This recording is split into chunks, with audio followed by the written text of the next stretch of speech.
Take a picture.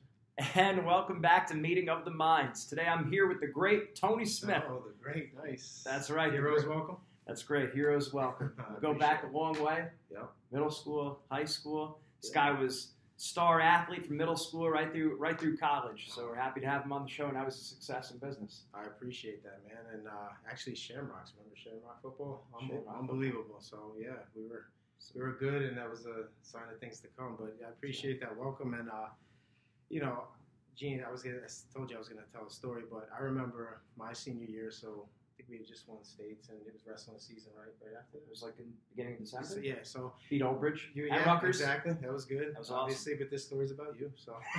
Oh boy. But no, you were wrestling in the states. I think it was the semifinals, and if I'm not mistaken, quarterfinals with Kyle Brady. I think you were wrestling, right? Pat Brady. Pat Brady. Okay, one of the Bradys. That's right. The Brady bunch. Yeah, there's a million of them guys, and they were all good. But I remember you were dominating the whole match. I was in the stands in AC. I was with a bunch of our buddies there watching and rooting you on. And I just remember you were dominating the whole match. And with like maybe 20 seconds left, you had hit with a stalling.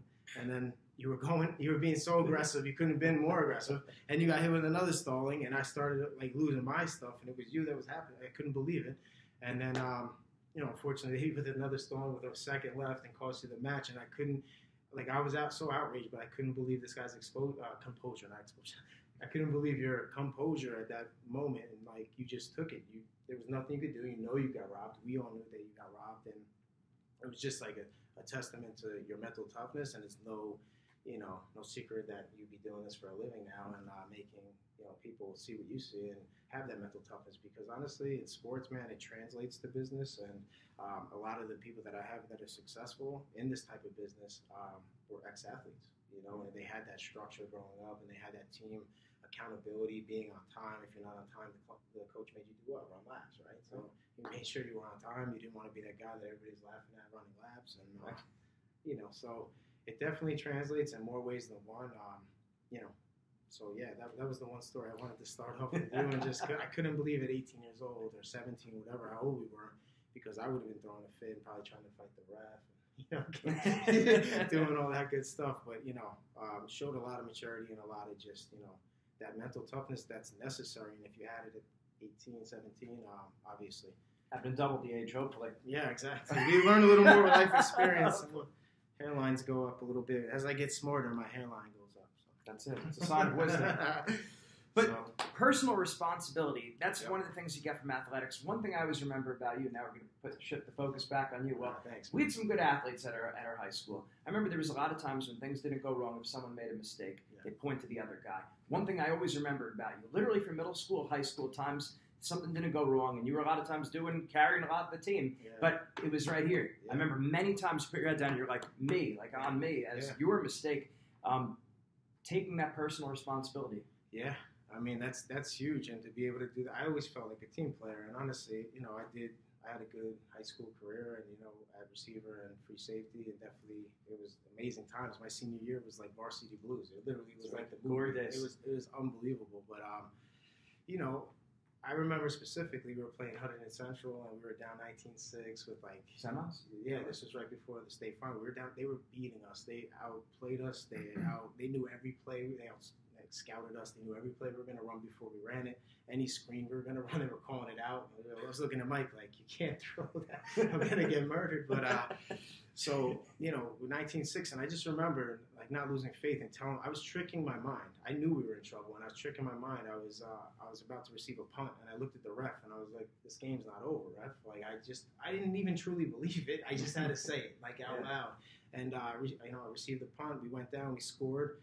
I looked at Vinny. I said, Vinny Lombardi. Shout out to Vinny. And I said, listen, we're going to have to get this onside kick. I'm about to get this onside kick. And bounced up right into my hands, got the onside kick. We drove down and scored in regulations, went to the state finals. And then remember that game? We were losing the whole game 7-6.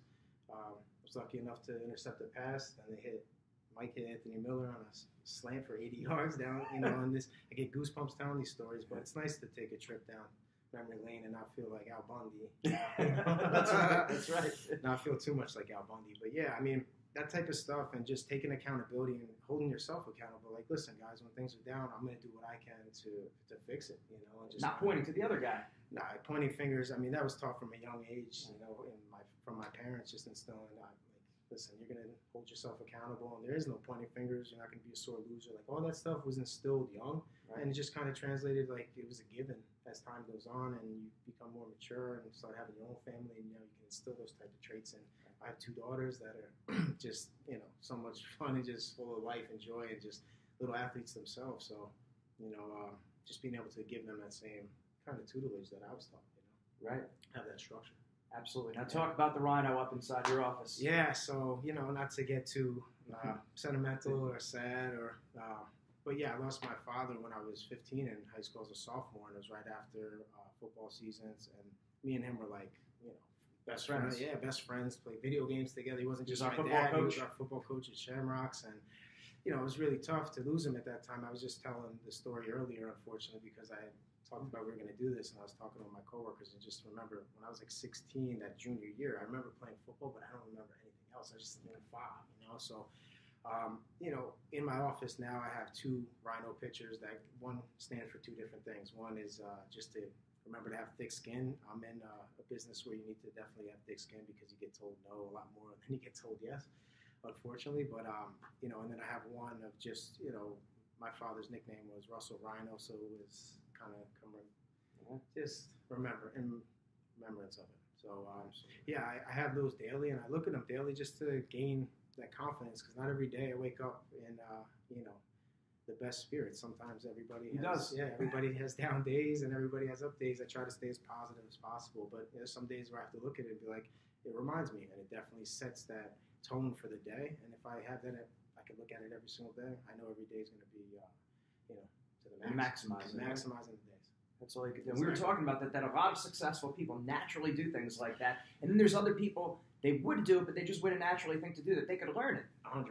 And that's, not to oversell the mindset training, but honestly, that some people just do it, or it was instilled in them young, or, they're able to translate it or pick it up from other people. And that's what I think I was able to do, is just pick up certain good traits and be like, I want to act like that guy. I see this guy when he scores a touchdown, throws the ball to the ref, like he's been there before. Like, this is nothing new to me. This is what I do. That's the kind of attitude that I always kind of kept on the field, and also in life.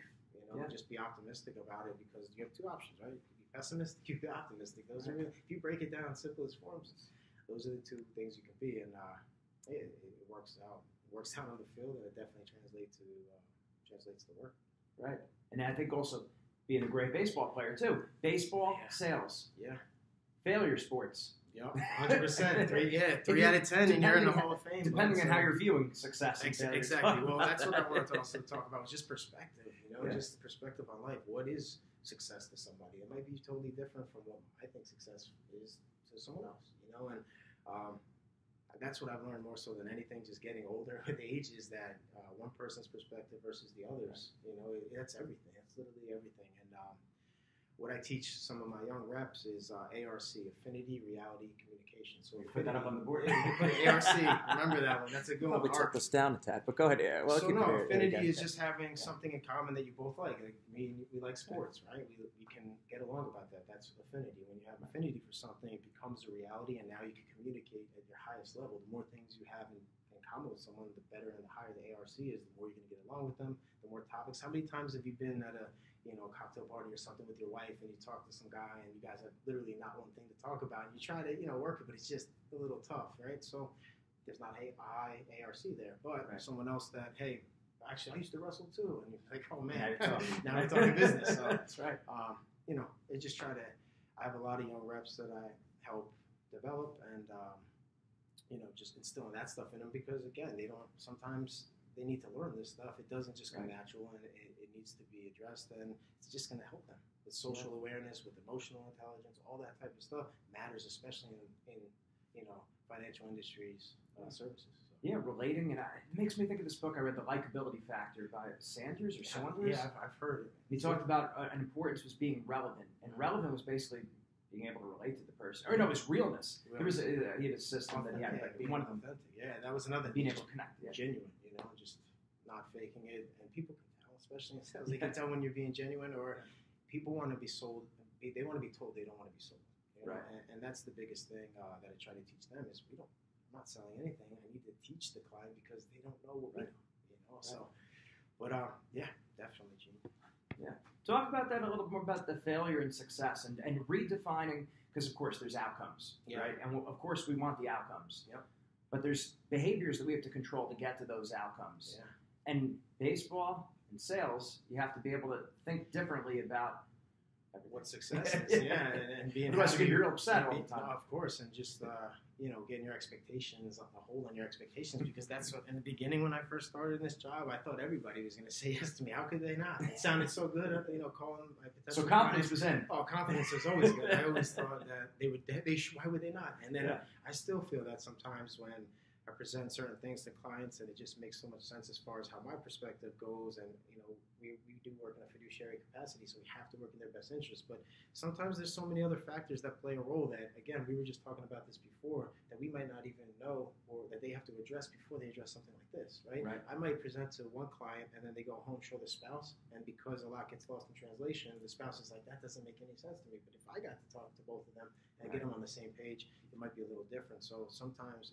again, I have things where I think, oh, wow, I can really help this person. This makes all the sense in the world. And they don't move forward. And it's just like, wow, what else could have I done? And you definitely look in the mirror and you start to question things, right? And all those negative things can kind of stir up. Again, that's getting back to having mental toughness and knowing, okay, I've been here before. This has happened before. And this is one more, no closer to a yes. And you need to understand that this, unfortunately, in the type of industry we are, I know I can help everybody that's not in this industry. Literally, I know I can help every single person that doesn't know the strategies that we know. It's just a matter of them feeling comfortable with either me or the strategies.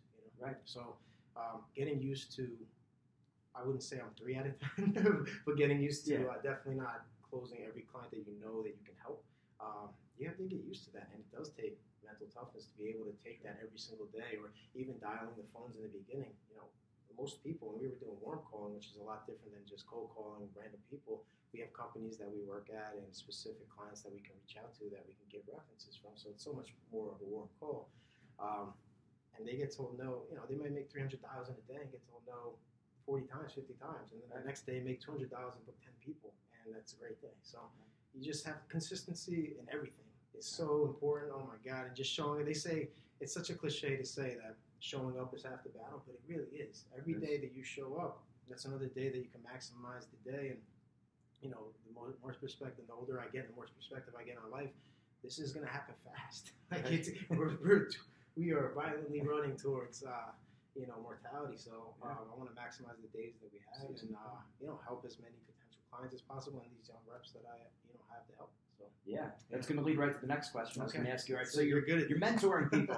You're mentoring people. Yes. If you take someone under their wing who just gets started doing what you're doing, what do you tell them to do? What are some success tips, and also what are some common maybe mental roadblocks they're going to run into that you would tell them to avoid? Yeah. So I'm super cliche because I know that this stuff works, but just be coachable in the beginning, right? Don't try to reinvent the wheel, right? There's certain things that we know work as far as helping the clients, and there's certain things like just be a sponge and just really ask as many questions as possible, because I'd rather you get it wrong here than out in the field with the clients, right? That cannot happen. We're financial professionals, and we better get it right when we're giving information. That's with our clients, we have to educate them. We're really educators. I have clients that have grants from their companies that they have no idea how they work, and if they don't exercise them in a certain amount of time, they expire.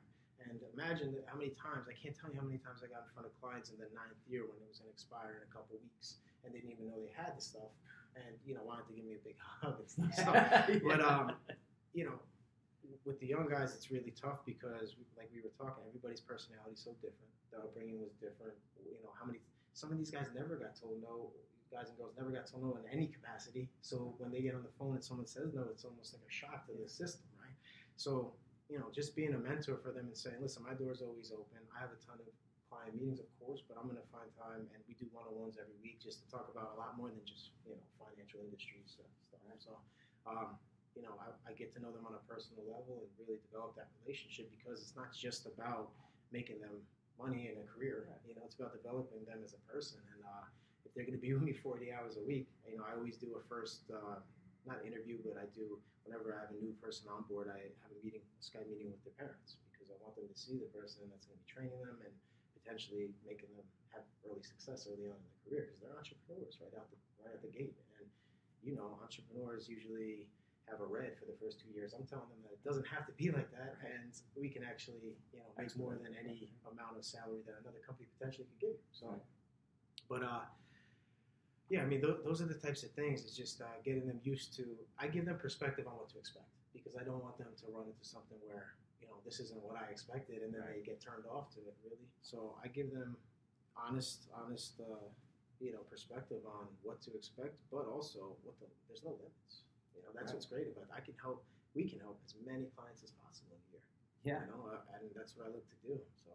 Yeah, and that also another thing I think about is with sports, similar to a sales professional. That's sky's the limit. You could be as good as you want to be. That's exciting. That's the same. But for a lot of people, it's scary. Yeah, because then they have to put the work in. Right? You got to pay the piper. So, right.